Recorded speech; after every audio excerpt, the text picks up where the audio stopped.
System मुझे विभिन्न मानचित्रों में प्रवेश करने और बाहर निकलने की अनुमति देता है। मैं जय हूँ। *King_Zing_Foo। हेलो फ्रेंड्स, नॉवेल सुनने के लिए मेरे टेलीग्राम चैनल से जुड़े, नॉवेल एक्सप्लेन प्रीमियम से जुड़े। केवल 70 रुपये प्रति माह, हर सप्ताह 2 नए उपन्यास या उपन्यास ऑन डिमांड अपलोड किया जाता है। खंड 1, अध्याय 1, यंग वांग बाफी। गहरे पहाड़ों और पुराने जंगलों में प्राचीन पेड़ आकाश तक पहुंच गए, जिससे सूरज को अवरुद्ध कर दिया गया। पेड़ विकार में थे और सूरज के बाद के नीचे वे प्रकाश के साथ बिंदीदार थे। पुराने जंगल में एक संकीर्ण रास्ता था और एक आकृति नीचे की ओर भाग गई। वह युवा दिखता था, लगभग 16 या 17 साल का था, जिसमें कपड़े के कपड़े और फटे हुए जूते थे और उसकी पीठ से कपड़े की एक लंबी पट्टी लगी हुई थी। उसकी पीठ पर चमकीले लाल खून बहने से उसे भागते हुए गहराई से डूब गया। युवक नीचे कूद गया, पथ के दोनों किनारों पर पत्थरों पर कदम रखते हुए। प्रत्येक कदम बेहद सटीक था और गति आश्चर्यजनक रूप से तेज थी, एक साधारण व्यक्ति की तरह नहीं। उसके पीछे एक फाड़ वाली दहाड़ जंगल को हिलाते हुए। जो पक्षी मूल रूप से जंगल में आराम कर रहे थे, उन्हें चौंका दिया गया और बिखरे हुए थे। एक लंबे समय के बाद जमीन हिलने लगी और डोंग डोंग डोंग की आवाज अक्सर लगती थी और फिर अधिक से अधिक घने हो गए। लानत है, कब्रिस्तान से बाहर मुझे इस तरह के एक शक्तिशाली जानवर का सामना करना पड़ा। बाइफी की आकृति ने छाया का पालन किया और छाया हवा के साथ चली गई। कुछ चमक के बाद उसने सोचा कि वह पूरी तरह से उसके पीछे पीछा करने से छुटकारा पा सकता है। हालांकि उन्हें कभी उम्मीद नहीं थी कि उनके पीछे का जानवर इसकी उग्र शक्ति को प्रकट करेगा और इसकी दहाड़ ने दुनिया को हिला दिया। बाइफी, जल्दी करो। बाइफी के सामने एक दफन युवक ने सदमे का एक नजर दिखाया और उसकी चिंता बहुत स्पष्ट थी। चलो साथ चलते हैं। बाइफी ने स्वाभाविक रूप से अपने भाई को नहीं छोड़ सकते थे और उन्होंने दफन युवक के साथ पकड़ा और उन दोनों ने तुरंत उड़ान भरी। जंगल 10,000 फीट की चट्टान पर स्थित है। सामान्य परिस्थितियों में अगर वे इस तरह से कूद गए तो वे स्वाभाविक रूप से मर जाएंगे। हालांकि जो समझ से बाहर है वह यह है कि दोनों 10,000 फीट की चट्टान के नीचे नहीं गिरे, नहीं वे मर गए, लेकिन एक सपाट मैदान में आए। इस समय बाइफी के दिल में एक आवाज लग रही थी। बाइफी ने सफलतापूर्वक ज़ुआनटियन कब्रिस्तान के बाहर पर्पल मून वुल्फ को मारने का काम पूरा किया और 100 अंक पुरस्कृत किया। बाइफी ने भारी पेंट किया और कभी नहीं सोचा कि उसने वास्तव में इस तरह के पहले ऐसे कठिन काम को पूरा किया। सौभाग्य से इस दुनिया के लोग मदद करने के लिए हैं, अन्यथा ये वास्तव में परेशानी भरा होगा। भाई जियो, अगर यह आपके लिए नहीं होता तो मैं उन जानवरों के हाथों में मर जाता। मैं आपकी दया के लिए आभारी हूँ। बाइफी ने जियो जान को झुकाया और कहा, भाई आप बहुत दयालु हैं, मैं इसे आपके लिए एहसान करता हूँ, अन्यथा मैं खजाना प्राप्त नहीं कर पाता। जियो जान के शब्द खाली शब्द नहीं थे। हालांकि बाइफी ने पहली बार इस नक्शे में प्रवेश किया और उनका दायरा कम था, लेकिन उनके पास एक उच्च प्रतिभा और सुपर मजबूत लड़ाकू शक्ति थी। भले ही वह सिर्फ शरीर को रिफाइनिंग व्हील में प्रवेश कर गया था, लेकिन इन योद्धाओं ने उसे कम आंकने की हिम्मत नहीं की थी। यहाँ तक कि आत्मा में जियो जान भी उनके प्रतिद्वंद्वी नहीं थे। आखिरकार बाइफी एक धोखा का उपयोग कर रहा था। जब उन्होंने इस नक्शे में प्रवेश किया तो उनकी प्रतिभा उतनी ही मजबूत थी, उनकी लड़ाकू शक्ति उतनी ही मजबूत थी। उच्च स्तर के विरोधियों के खिलाफ लड़ना सहज था। यही कारण है कि उन्हें युवा राजा का शीर्षक दिया गया था। वास्तव में यहाँ तक कि बाइफी को भी यह उम्मीद नहीं थी कि उनके पास विभिन्न विश्व मानचित्रों को स्वतंत्र रूप से पहनने की क्षमता है। वह मुयुन सिटी के रक्त तलवार संप्रदाय का सिर्फ एक शिष्य था। यह संप्रदाय में सबसे कम अस्तित्व था। मजबूत बनने के लिए उन्होंने विभिन्न तरीकों की कोशिश की, लेकिन उनमें से किसी ने भी काम नहीं किया। बस जब उन्होंने आत्मविश्वास खो दिया तो एक आकस्मिक चोट ने उन्हें अपने शरीर में छिपे हुए विश्व मानचित्र प्रणाली को जागृत कर दिया। ये विश्व मानचित्र प्रणाली उसे ब्रह्मांड में विभिन्न दुनिया के विभिन्न विमानों और मानचित्रों के माध्यम से यात्रा करने की अनुमति देती है, जहां वह वर्तमान में स्थित है। इस दुनिया के नक्शे में मास्टर की प्रतिभा को चरम पर लाया जा सकता है और ताकत भी गुना की जाती है। कभी कभी वह यह भी संदेह करता है कि क्या इस व्यक्ति को इस दुनिया में युवा राजा कहा जाता है, वास्तव में उसका है। बाइफी ने अपने दाहिने हाथ में तलवार को कस दिया और उसे तलवार से बाहर निकाल दिया। तलवार ऊर्जा ठंड की तरह थी और यह एक बार में किया गया था। यह एक साधारण तलवार लग रहा था, लेकिन इसने दृश्य के चारों ओर सुरक्षात्मक ढाल पर एक तलवार का निशान तोड़ दिया। युवा राजा से उम्मीद के मुताबिक यह तलवार के रूप में भयानक है। उसके आसपास के लोगों को उसके दायरे की परवाह नहीं थी और वे सभी उसकी भयानक लड़ाकू शक्ति से हैरान थे। भाई आप वास्तव में एक भगवान हैं। कैसे हम अगली बार फिर से ज़ुआनटियन कब्रिस्तान में जाते हैं? जियो जान भी कुछ हद तक स्तब्ध रह गए जब उन्होंने बाइफी को बिना किसी कारण के तलवार से बाहर निकालते देखा। लेकिन वह एक ऐसा व्यक्ति भी था जिसने दुनिया को देखा था, इसलिए वह स्वाभाविक रूप से जल्दी से ठीक हो गया। भाई जियो, आप बहुत विनम्र हैं। चलो इसके बारे में बात करते हैं जब हमारे पास समय होता है। अगर हम अगली बार फिर से यहाँ मिलते हैं तो हमें एक साथ जाने और तलाशने के लिए बहुत देर नहीं होगी। शैनशन कब्रिस्तान का नक्शा बहुत बड़ा है। उनके लिए बाहरी कब्रिस्तान में प्रवेश करना आसान नहीं है, वास्तविक कोर कब्रिस्तान का उल्लेख नहीं करना। यहाँ तक कि अगर वह एक युवा राजा है तो भी प्रवेश करना बेहद मुश्किल है। यदि आप अपने दायरे में सुधार नहीं करते हैं तो यह अभी भी थोड़ा परेशानी भरा होगा। जियो जान ने फिर ज़ुआनटियन कब्रिस्तान का दायरा छोड़ दिया। जियो जान के यहाँ जाने के बाद बाइफी के शरीर पर प्रकाश की एक किरण चमक गई और उसका शरीर स्वचालित रूप से मौके से गायब हो गया। अगला दूसरा, वह एक विशेष स्थान में दिखाई दिया।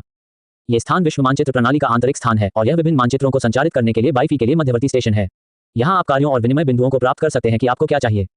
यहाँ आने के बाद उन्होंने अपनी ताकत में सुधार करने के लिए गोलियों के लिए प्राप्त 100 अंकों का आदान प्रदान किया। इन गोलियों के साथ उनकी ताकत में निश्चित रूप से एक गुणात्मक छलांग होगी। दायरे से गुजरने से पहले ये केवल समय की बात है। तब तक वह बाइफी अब सिर्फ एक शिष्य नहीं होगा। ये सब करने के बाद वह आंतरिक स्थान में गायब हो गया। अल्पविराम, डोंगक्सुआन महाद्वीप, रक्त तलवार संप्रदाय, लाल सूर्य शिखर। वह छोटे से जर्जर घर में पड़ा था और अचानक अपनी आंखें खोल दी। उनकी राजसी तलवार अभी भी उनके दिमाग में दिखाई दी और इस समय जीर्ण शीट को देखते हुए ये जीवन भर पहले की तरह लग रहा था। उन्होंने सीधे विश्व मानचित्र प्रणाली से आदान प्रदान की गई गोलियों को निगल लिया। इस वजह से उसका दायरा एक रॉकेट की तरह बढ़ गया। बॉडी रिफाइनिंग का स्तर 1, बॉडी रिफाइनिंग का स्तर 2, बॉडी रिफाइनिंग का स्तर 3, बॉडी रिफाइनिंग का स्तर 4, बॉडी रिफाइनिंग का स्तर 5। उद्धरण चिन्ह ... उद्धरण चिन्ह। ये शरीर को परिष्कृत करने के स्तर 6 पर रुक गया। एक योद्धा के रूप में स्वर्ग की इच्छा के खिलाफ जाना स्वाभाविक रूप से सुधार करने के लिए गोलियों का उपयोग करने से बहुत नुकसान होता है, लेकिन बाइफी को विश्व मानचित्र प्रणाली में संचित अनुभव है, इसलिए वह स्वाभाविक रूप से अड़चन से डरता नहीं है। वह डरता नहीं है कि गोलियों का उपयोग करने से रोपाई को खींचने की स्थिति बहुत तेजी से बढ़ने के कारण होगी। ये सोचकर उसने आखिरकार अपने चेहरे पर एक मुस्कान दिखाई। बाइफी, तुम कहाँ हो? गलत शिष्य को हर समय अपने पद पर रहना चाहिए था। बाइफी के लिए उन्हें 3 दिन और 2 दिनों तक नहीं देखा गया था और प्रबंधक माकवान इतना क्रोधित था कि वह वास्तव में उसे हरा देना चाहता था। भाई माँ, मुझे क्षमा करें, मैं वास्तव में पहले व्यस्त था, चिंता न करें, मैं निश्चित रूप से अगले कुछ दिनों में एक बार में पिछले सभी के लिए बनाऊंगा। बाइफी ने अपनी छाती को थपथपाया और वादा किया। आप एक दिन में 3 दिन का काम करना चाहते हैं, क्या आप सुनिश्चित हैं? माकवान ने संदेह के साथ उसे देखा। बिल्कुल। बाइफी की डोमिनिंग आभा स्वाभाविक रूप से प्रकट हुई थी, जो कि असाधारण गति थी जिसे उन्होंने स्वाभाविक रूप से उस दुनिया में अपने युवा स्व से बनाया था। माकवान के पैर छूने के बाद तुरंत नर्म हो गए और वह जमीन पर गिर गया। बाइफी को भी चौंका दिया गया और जल्दबाजी में कहा गया, भाई माँ, आप क्या कर रहे हैं? यदि आपको कोई समस्या है तो मुझे सीधे बताएं, मैं निश्चित रूप से मदद करूंगा अगर मैं कर सकता हूं। आपको इतना बड़ा उपहार क्यों करना है? मैं वास्तव में इसके लायक नहीं हूं। ये सुनकर माकवान ने बाइफी में अपनी आंखें घुमाई। क्या आपको लगता है कि मैं वास्तव में घुटने टेकना चाहता हूं? आपने मुझे डरा दिया। मुझे नहीं पता कि आप इन 3 दिनों में क्या कर रहे हैं। आपने एक कछुए की भावना की खेती भी की है। बाइफी ने अपने सिर को थोड़ा शर्मनाक रूप से खरोंच दिया और कहा, मैंने हाल ही में अपनी खेती में एक छोटी सी सफलता हासिल की है। माकवान बहुत आश्चर्यचकित था। आप जानते हैं, इसका कारण यह है कि वह एक शिष्य बन गया, क्योंकि उसका खून साधारण था, पीले रंग की ग्रेड भी नहीं। इस तरह के खून के लिए 10 दिनों या आधे महीने में सफलता रखना बेहद मुश्किल होगा, केवल 3 दिन अकेले रहने दें। अब उन्होंने एक सफलता बना ली है जिसने माकवान को आश्चर्यचकित कर दिया। क्या आपने वास्तव में सफलता हासिल की है? आश्चर्यचकित होने के बाद माकवान को गहरा संदेह था। कोई रास्ता नहीं है। यदि आप कहते हैं कि एक साधारण व्यक्ति अचानक एक मास्टर बन जाता है तो कोई भी उस पर संदेह करेगा। पूर्णतः सत्य। बूम। बाइफी ने अपनी सारी ताकत नहीं दिखाई, लेकिन शरीर के तीसरे स्तर की अपनी ताकत को रिफाइनिंग में जारी किया, जो केवल एक छोटा तीसरा स्तर था। लेकिन इस गति को महसूस करने के बाद माकवान ने अपनी रचना खोनी शुरू कर दी। अध्याय 2, 9 स्तरों को पारित करना। असंभव, बिल्कुल असंभव। माकवान ने लापरवाही से एक क्लासिक कहा, कुछ भी असंभव नहीं है। चूंकि अन्य लोग टूट सकते हैं, इसलिए मैं भी टूट सकता हूं। बाइफी स्वाभाविक रूप से जानता था कि माकवान का असंभव क्या मतलब है। जब उसे प्रवेश के लिए परीक्षण किया गया तो सभी ने स्पष्ट रूप से देखा कि वह सिर्फ एक साधारण रथ था। शरीर को परिष्कृत करने के पहले स्तर तक खेती करना पहले से ही मुश्किल था और एक पंक्ति में 2 स्तरों के माध्यम से तोड़ना और भी मुश्किल था। लेकिन बाइफी इतने कम समय में टूट गई और उनकी गति एक साधारण तीसरे स्तर के शरीर को परिष्कृत योद्धा की तुलना में बहुत मजबूत थी। ये बस अविश्वसनीय है। मेरे साथ आइए। माकवान पहले घर से बाहर चला गया। बाइफी ने बारीकी से पीछा किया और उन्होंने अनुमान लगाया था कि माकवान क्या करना चाहते थे। एक शिष्य के रूप में अगर वह एक औपचारिक शिष्य बनना चाहता था तो उसे संप्रदाय का आकलन पास करना पड़ा। यह मूल्यांकन पिछली प्रविष्टि की तरह सरल नहीं था। यह निश्चित रूप से केवल रक्त का परीक्षण नहीं था। यदि आप एक औपचारिक शिष्य बनना चाहते हैं तो आपको 9 स्तरों को पारित करना होगा। एक बार जब वे 9 स्तरों को पारित कर सकते हैं और औपचारिक शिष्य बन सकते हैं तो इन औपचारिक बाहरी शिष्यों की ताकत आमतौर पर सामान्य बाहरी शिष्यों की तुलना में बहुत अधिक मजबूत होती है। 100 साल पहले रक्त तलवार के संप्रदाय में एक व्यक्ति था जो संप्रदाय में प्रवेश करने पर एक शिष्य भी था, लेकिन उसने 9 स्तरों को पारित किया और केवल 1 महीने में रक्त तलवार संप्रदाय का एक औपचारिक शिष्य बन गया। तब से ये व्यक्ति एक जंगली घोड़े की तरह रहा है जो अपनी बागडोर से मुक्त हो गया है, बिना किसी हिचकिचाहट के आगे बढ़ रहा है। उन्होंने 1 वर्ष में बाहरी संप्रदाय के शीर्ष 10 में प्रवेश किया और तीसरे वर्ष में एक मुख्य शिष्य बन गए। उनकी वास्तविक सफलता अभूतपूर्व थी। उनकी पीढ़ी में वह एक पूर्ण राक्षस थे। बाइफी ने भी इस किंवदंती के बारे में सुना था, इसलिए जब माकवान उसे ले गया तो वह अभी भी इसके लिए तत्पर था। अपने अनुमानों के बावजूद बाइफी ने अभी भी पूछा, भाई माँ, हम कहाँ जा रहे हैं? एल्डकियू को खोजने के लिए। माकवान ने पीछे मुड़कर देखे बिना कहा। एल्डकियू बाहरी संप्रदाय के बड़े हैं। वह बाहरी संप्रदाय के सभी मामलों के लिए जिम्मेदार है और वह पहले प्रवेश परीक्षा के नेता भी थे। यदि बाइफी एक औपचारिक शिष्य बनना चाहती है तो उसे ढूंढना होगा। ओह, बाइफी ने जवाब दिया और कुछ नहीं कहा। लंबे समय के बाद वे एक गुफा में आए जो एल्डकियू की खेती की गुफा भी थी। एल्डकियू, माकवान आपको देखना चाहता है। जब वह गुफा के बाहर पहुंचे तो माकवान जोर से चिल्लाया। अंदर आएं। गुफा से एल्डकियू की गहरी आवाज आई, चलो अंदर चले। माकवान ने बाइफी से कहा और गुफा में चला गया। बाइफी ने उसे सुनने के बाद उसका पीछा किया।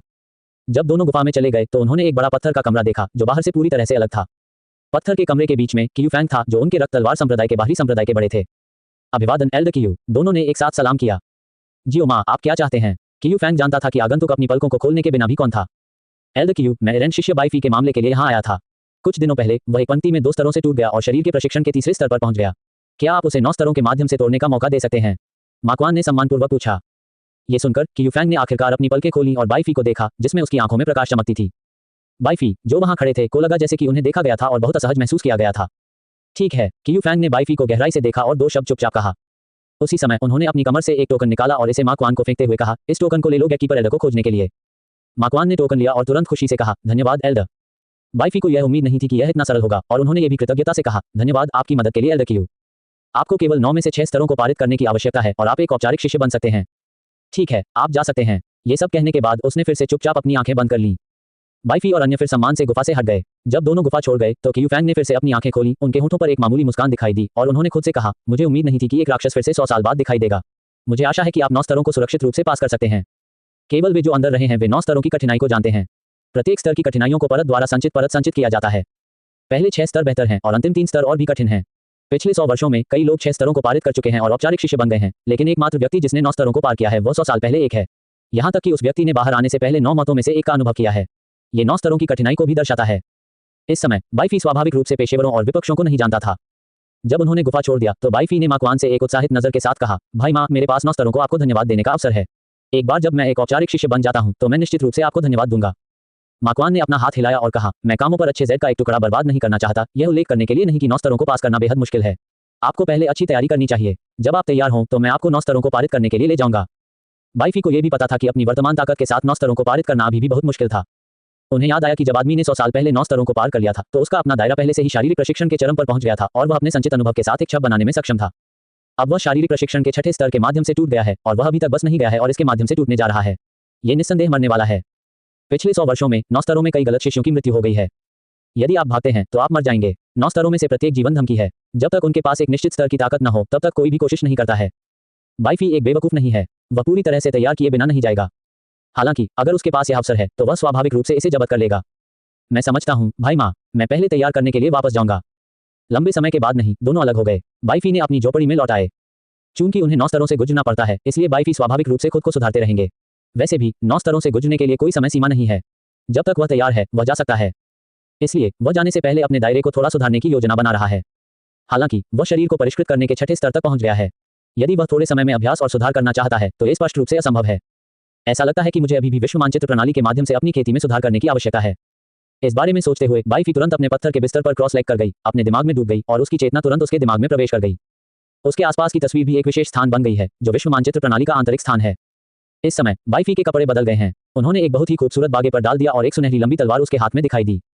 उनके बहने वाले लंबे बालों को एक पोनीटेल में बांधा गया है और 2 स्ट्रैंड्स ऑफ बैंग्स नीचे से लटकते हैं और उनका पूरा चेहरा सुंदर है।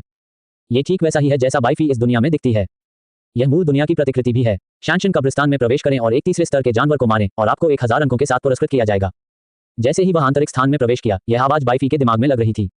यह वह कार्य है जो विश्व प्रणाली हर बार दुनिया के नक्शे में प्रवेश करने के लिए जारी करेगी। जब तक संबंधित कार्य पूरा हो जाता है तब तक संबंधित बिंदु प्राप्त किए जा सकते हैं। इस आवाज के गिरने के बाद बाइफी को स्वचालित रूप से एक जगह पर टेलीपोर्ट किया गया था जो कि सिस्टम द्वारा दिया गया पहला नक्शा जुएंटियन कब्रिस्तान की बाहरी परिधि है। इस समय बहुत सारे लोग यहाँ इकट्ठा हुए हैं और उनमें से प्रत्येक युवा है। ये पहली बार नहीं है जब वह यहाँ आया है, इसलिए जब वह दिखाई दिया तो किसी ने तुरंत उसे पहचान लिया। युवा राजा, ये युवा राजा है। अध्याय 3 व्हाइट टाइगर ब्लड लाइन। क्या युवा राजा? वह शरीर को परिष्कृत करने के पहले स्तर पर सिर्फ एक बर्बादी है। बस जब सभी को बाइफी की उपस्थिति से चौंका दिया गया तो घटनास्थल पर एक अस्वाभाविक आवाज लग रही थी। ये शैनशन कब्रिस्तान की परिधि है, मूल रूप से कुछ योद्धा जो जूलिंग क्षेत्र में पहुंच गए हैं। किसी ने भी जूलिंग क्षेत्र में बाइफी युवा राजा की ताकत पर सवाल उठाने की हिम्मत नहीं की। लेकिन जब सभी ने इस व्यक्ति को देखा तो वे सभी चुप हो गए और बात करना बंद कर दिया, क्योंकि हर कोई इस व्यक्ति को जानता था। वह जुआनटियन कब्रिस्तान में लगातार आगंतुक था और उसकी खेती लंबे समय से जूलिंग क्षेत्र से अधिक थी जो जियोजान से अधिक मजबूत थी। इसके अलावा उनके पास सफेद बाघ का खून था और वे काफी शक्तिशाली थे।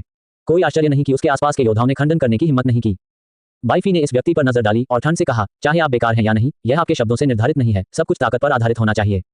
वास्तव में तो आपको लगता है कि आप बहुत मजबूत हैं। दूसरे पक्ष ने तिरस्कारपूर्वक कहा, आप कोशिश कर सकते हैं। यहाँ तक कि जब वह बॉडी रिफाइनिंग के पहले स्तर पर था तो बाइफी को किसी से भी डर नहीं था, यह उल्लेख नहीं करने के लिए कि वह अब शरीर के शोधन के छठे स्तर तक पहुंच गया है और उसकी ताकत ने छलांग और सीमा से सुधार किया है। जब तक ये सभा स्पिरिट रियलम का एक शिखर मास्टर नहीं है, वह इसे बिल्कुल भी गंभीरता से नहीं लेता है। यह कोशिश करो, मैं यांग लिंग कभी किसी से डरता नहीं है। यांग लिंग ने बाइफी पर नीचे देखा, इसलिए वह बाइफी के शब्दों के कारण पीछे नहीं हटेंगे। वह अचानक आगे बढ़ा जिसमें विशाल मुट्ठी राजसी और चमकने की एक जोड़ी थी और उसका आंकड़ा एक छाया में बदल गया। उन्होंने एक शब्द कहे बिना बाइफी पर हमला किया। यह मजबूत एहसास एक उच्च स्थान से नीचे देखना एक चींटी को देखने जैसा है। जवाब में बाइफी ने भी उसे सीधे आंखों में नहीं देखा। उसके हाथ में सुनहरी तलवार के साथ वह एक तलवार के साथ फिसल गया और तलवार की ऊर्जा एक इंद्रधनुष की तरह थी, जैसे कि एक आधा चांस के मीटर यांग लिंग की ओर फिसल गया। मुट्ठी और तलवार ऊर्जा टकरा गई और एक तेज आवाज तुरंत टूट गई। टकराना, एक तेज हवा बह गई, अगला दूसरा, एक तीखी चीख निकल गई। फिर एक आकृति बाहर उड़ गई और जमीन पर भारी गिर गई, जिससे धूल का एक बादल बढ़ गया। सभी ने बारीकी से देखा और हौंकते हुए। यांग लिंग को वास्तव में पीटा गया था। यांग लिंग को पराजित किया गया था। क्या मैं सपना देख रहा हूँ? उपस्थित कल्टीवेटर फुसफुसा रहे थे और जब बाइफी को देखा तो उनकी आंखें काफी बदल गईं और वे सभी चौंक गए। आखिरकार यांग लिंग की ताकत सभी के लिए स्पष्ट थी, लेकिन वह बाइफी द्वारा आसानी से पराजित हो गया था। अगर ये दूसरों को बताया गया तो मुझे डर है कि कोई भी इस पर विश्वास नहीं करेगा। धतेरी की। यांग लिंग ने उठने के लिए संघर्ष किया और अपनी मुट्ठी को देखा जो पहले से ही खूनी और खूनी था। इससे उसका चेहरा बहुत छिपी हुई और उसकी आंखें ठंडी हो गईं। उसने महसूस किया कि उसे एक महान अपमान का सामना करना पड़ा है, जिससे उसे बहुत गुस्सा आ गया। उस समय यांग लिंग की आंखें जानलेवा इरादे से भरी हुई थीं और एक गर्जना उसके गले से बाहर लुढ़क गई, लड़का, मैं चाहता हूं कि तुम मरो। मूल रूप से यांग लिंग ने बाइफी को सबक सिखाने की योजना बनाई और अपनी लोकप्रियता बढ़ाने के लिए युवा राजा के रूप में अपने नाम का उपयोग करना चाहते थे। लेकिन अब बाइफी ने उसे इतने सारे लोगों के सामने बुरा बना दिया और उसे अपनी घृणा को खत्म करने के लिए उसे मारना पड़ा। सफेद बाघ परिवर्तन। कम गर्जना यांग लिंग के मुंह में गूंज गई। अगला दूसरा, एक बेहद भयानक आभा उसके शरीर से फट गई। उसी समय उसके शरीर की सतह पर भारी बदलाव होने लगे। मूल रूप से पतला शरीर धीरे धीरे मजबूत हो गया और मांसपेशियां विकसित हो गईं। एक अजगर की तरह विस्फोटक से भरी लोगों की इंद्रियों को उत्तेजित करती है। अनगिनत सफेद जानवरों के बाल त्वचा की सतह पर दिखाई दिए और चेहरे को एक बाघ की तरह विकृत और बदल दिया गया और माथे पर एक राजा था। जब ये परिवर्तन पूरा हो गया तो यांगलिंग की आभा अचानक सभा आत्मा क्षेत्र के 7वें स्तर तक टूट गई। इसने सभी को आश्चर्यचकित कर दिया और वे सभी संवाद करना शुरू कर दिया। यांगलिंग ने अपने शरीर में सफेद बाघ के रक्त को उत्तेजित किया है। हालांकि उसका सफेद बाघ रक्त शुद्ध नहीं है और काफी मायने रखता है, फिर भी इसमें सफेद बाघ रक्त का एक निशान है और विस्फोट की संभावना अभी भी बहुत बड़ी है। युवा राजा मुसीबत में हो सकता है। जरूरी नहीं, आखिरकार वह एक युवा राजा भी है, शायद उसके पास कुछ विशेष साधन है। ये संभव है, चलो देखते हैं। मौजूद कई चिकित्सक एक ही समय में बात कर रहे थे। कुछ लोगों ने सोचा कि बाइफी निश्चित रूप से हार जाएगी और कुछ लोगों ने सोचा कि बाइफी के पास यांगलिंग के खिलाफ लड़ने का कोई साधन नहीं हो सकता है। बेशक ज्यादातर लोगों की स्थिति यांगलिंग के पक्ष में थी। आखिरकार हालांकि बाइफी को युवा राजा कहा जाता था, कई लोगों ने केवल उसके बारे में सुना था लेकिन उसे कभी नहीं देखा था, इसलिए उन्हें नहीं पता था कि बाइफी का वास्तविक स्तर क्या था। परिवर्तन के बाद यांगलिंग एक कम आवाज में गर्जना करते हैं, एक भयंकर बाघ की तरह, एक भयंकर सांस को बाहर निकालते हुए। उनकी आंखों ने बाइफी को घूरते हुए एक स्कारलेट लुक का भी खुलासा किया और ठंड से कहा, लड़का, आपने मुझे ऐसा करने के लिए मजबूर किया, अब मैं आपको पश्चिम में भेजूंगा। जैसे ही आवाज गिर गई, एक स्विश के साथ यांगलिंग मौके से गायब हो गया। अगला दूसरा, वह बाइफी के सामने दिखाई दिया, अपने पंजे को लहराते हुए और बाघ की छाती को खरोंच कर दिया। यांगलिंग की गति बहुत तेज थी लेकिन बाइफी की प्रतिक्रिया तेज थी। उसने अपने चेहरे पर एक शांत अभिव्यक्ति रखी और उसके हाथ में सुनहरी तलवार थोड़ी सी चली गई और यह उसके सामने क्षैतिज था। डांग, एक कुरकुरा धातु की टक्कर लगी और दोनों के बीच एक मजबूत बल फट गया, जिससे एक पुनरावृत्ति गश्त बन गई जिसने बाइफी के शरीर को वापस हिला दिया। जब उसने ये देखा तो यांगलिंग की आंखें थोड़ी बदल गईं। उसने कभी नहीं सोचा था कि उसका तेज पंजे केवल बाइफी को पीछे धकेल देगा। उस पल में यांगलिंग फिर से गर्जना करते थे और आगे बढ़े, एक भयंकर बाघ की तरह, एक भयंकर गति के साथ। HMPH, बाइफी ने यह देखा, उनका आंकड़ा चमक गया, पीछे हटने के लिए नहीं बल्कि आगे बढ़ रहा था। उसी समय उसके हाथ में सुनहरी तलवार जल्दी से लहरा रही थी और तलवार क्यूई क्रिसक्रॉस हो गई और अंत में हिंसक रूप से हिला दी। ये सभी तलवार क्यूई एक साथ इकट्ठा हुई और सुनहरी तलवार से गोली मार दी। एक सुनहरी रोशनी शंकु का गठन किया, एक तेज सांस को उकसाया, यांगलिंग को भेजते हुए जो उसकी ओर भाग रहा था। उस समय यांगलिंग ने एक खतरनाक सांस महसूस की जिससे वह असहज महसूस कर रहा था। इसलिए उन्होंने खुद को अपनी मुद्रा बदलने के लिए मजबूर किया और जल्दी से अपने पंजे को पीछे हटाया जो आगे बढ़े थे। उसके सामने अपनी बाहों को पार करते हुए इस सुनहरे प्रकाश शंकु के प्रभाव का विरोध करने के लिए उनका उपयोग करने की कोशिश कर रहे थे। यांगलिंग के व्हाइट टाइगर ब्लडलाइन ने उनकी विभिन्न विशेषताओं में सुधार किया। यदि यह कोई और होता तो वह शायद अपने बचाव को तोड़ने में सक्षम नहीं होता। यह सिर्फ एक अफसोस की बात थी कि यांगलिंग ने धोखा बाइफी का सामना किया। स्विश, एक कुरकुरा भेदी ध्वनि शून्य में निकली। गोल्डन लाइट शंकु ने सीधे यांगलिंग की बाहों को छेदा और उसकी छाती को जोर से मारा। विशाल बल ने यांगलिंग को दूर कर दिया, 10 मीटर से अधिक की दूरी, और फिर एक धमाके के साथ सुनहरा प्रकाश शंकु सीधे विस्फोट हो गया और भयानक ऊर्जा में उतार चढ़ाव ने सीधे यांगलिंग को 1 और 10 मीटर दूर उड़ा दिया और फिर उसे जमीन पर कड़ी टक्कर दी। अध्याय 4, चुपके हमला। जब यांगलिंग को जमीन पर तोड़ दिया गया था तो धूल का एक बादल उठाया गया था और यह अज्ञात था कि क्या वह मर चुका था या जीवित था। पूरी जगह एक पल में चुप हो गई। उसने वास्तव में यांगलिंग को हराया। क्या ये सच है? क्या मैं इसे गलत देख रहा हूँ? एक पल के लिए हर किसी के चेहरे ने एक बहुत ही हैरान अभिव्यक्ति दिखाई और बाइफी को देखने वाली आंखें बहुत स्पष्ट रूप से बदल गईं। तुम्हें पता है, यांगलिंग सभा की आत्मा के तीसरे स्तर का एक कल्टीवेटर है। उनके शरीर में सफेद टाइगर ब्लडलाइन के साथ, यहां तक कि सभा आत्मा के 7वें स्तर के काश्तकार भी उनके लिए कुछ भी नहीं कर सकते। नतीजतन बाइफी ने यांगलिंग को केवल 6ठे स्तर के शोधन शरीर के दायरे की ताकत के साथ हराया और यहां तक कि उसे तुरंत मार दिया। इस तरह की ताकत वास्तव में बहुत अविश्वसनीय है ना? वह युवा राजा होने के योग्य है। युवा राजा है और वह वास्तव में असाधारण है। एकमात्र यांगलिंग युवा राजा का प्रतिद्वंद्वी कैसे हो सकता है? एक पल के लिए बाइफी के पक्ष में खड़े कई काश्तकार प्रशंसा में चिल्लाए। यहाँ कई काश्तकार यांगलिंग से बहुत असंतुष्ट हैं क्योंकि यांगलिंग ने बहुत बदमाशी और डकैती करने के लिए अपनी ताकत पर भरोसा किया और कई पीड़ित थे। इसलिए बाइफी की हरकतें स्वाभाविक रूप से लोगों के लिए बहुत प्रसन्न थीं। बाइफी के लिए उसने धीरे से अपना हाथ लहराया और सुनहरी तलवार को उसके पीछे के हाथ में डाल दिया। फिर वह यांगलिंग पर बैठ गया जो एक मृत कुत्ते की तरह जमीन पर लेटा हुआ था और आगे नहीं बढ़ सकता था, और उदासीनता से कहा, इस बार मैं आपके जीवन को छोड़ दूंगा, मुझे आशा है कि आप अपना ख्याल रख सकते हैं। ये कहने के बाद बाइफी ने चारों ओर घूम लिया और सीधे जुआनटियन कब्रिस्तान की ओर चला गया। यांगलिंग, जो जमीन पर पड़ी थी, थोड़ा चिकोटी डाली और फिर उसकी जीभ कठिनाई के साथ लुढ़क गई। अपनी जीभ के नीचे छिपी हुई गोली को उसके पेट में निगल लिया। इस समय एक मजबूत और कोमल ऊर्जा यांगलिंग के शरीर से फैल गई और उसके अंगों में फैल गई। यांगलिंग की चोटें ठीक होने लगी और उसकी बाहों पर रक्त के छेद धीरे धीरे भर गए। कुछ ही सेकंड में यांगलिंग की चोटें आधी से अधिक चंगा थीं और उनका शरीर स्वतंत्र रूप से आगे बढ़ने में सक्षम था। यांगलिंग को इतनी जल्दी उबरते हुए देखकर कई काश्तकार हैरान थे। तुरंत उन्होंने यहाँ रहना बंद कर दिया और पीछे हट गए। आखिरकार कौन जानता है कि यांगलिंग इसे उन पर ले जाएगा। यहाँ के अधिकांश काश्तकार शरीर को रिफाइनिंग व्हील में हैं और उनके पास बाइफी जैसी ताकत नहीं है। लानत है युवा राजा। यांगलिंग ने अपने दांतों को पीस दिया और शाप दिया और उसका मूड बेहद चिड़चिड़ा और क्रोधित हो गया। वह वास्तव में उम्मीद नहीं करता था कि इस युवा राजा के पास वास्तव में इतनी शक्तिशाली ताकत थी। यदि यह इस तथ्य के लिए नहीं था कि उसने एक जादू की गोली तैयार की है तो वह शायद यहाँ मर जाएगा। ये यांगलिंग के लिए एक बड़ी शर्म की बात है। युवा राजा, मैं तुम्हें कभी जाने नहीं दूंगा। वह अपने दिल में आक्रोश में दहाड़ गया और फिर वह उठने के लिए संघर्ष करता रहा, एक घृणित चेहरे के साथ जुआनटियन कब्रिस्तान को देखते हुए, और उसका आंकड़ा चमक गया, बह गया और जुआनटियन कब्रिस्तान में प्रवेश किया। यांगलिंग को देखकर जुआनटियन कब्रिस्तान में भी प्रवेश किया गया। मौजूद कल्टीवेटर सभी आश्चर्यचकित थे। यांगलिंग ने वास्तव में जुआनटियन कब्रिस्तान में प्रवेश किया। वह घायल हो गया था लेकिन वह अभी भी अंदर चला गया। क्या वह मौत की तलाश में है? नहीं, वह जिस दिशा में गया वह युवा राजा की दिशा प्रतीत होती है। क्या ऐसा हो सकता है कि वह हार मानने के लिए तैयार नहीं है और युवा राजा से बदला लेना चाहता है? ये सिर्फ हार मानने के लिए नहीं है। इसे भूल जाओ, ये वैसे भी हमारे व्यवसाय में से कोई भी नहीं है। शैनशन कब्रिस्तान में प्रवेश करने के बाद बाइफी ने गहराई की ओर बढ़ना शुरू किया। रास्ते में उन्होंने स्वाभाविक रूप से कई भयंकर जानवरों का सामना किया। हालांकि ये भयंकर जानवर सभी प्रथम स्तरीय और दूसरे स्तर के थे और बाइफी आसानी से उनसे निपट सकते थे, लेकिन वह मूल रूप से उनसे बचता था।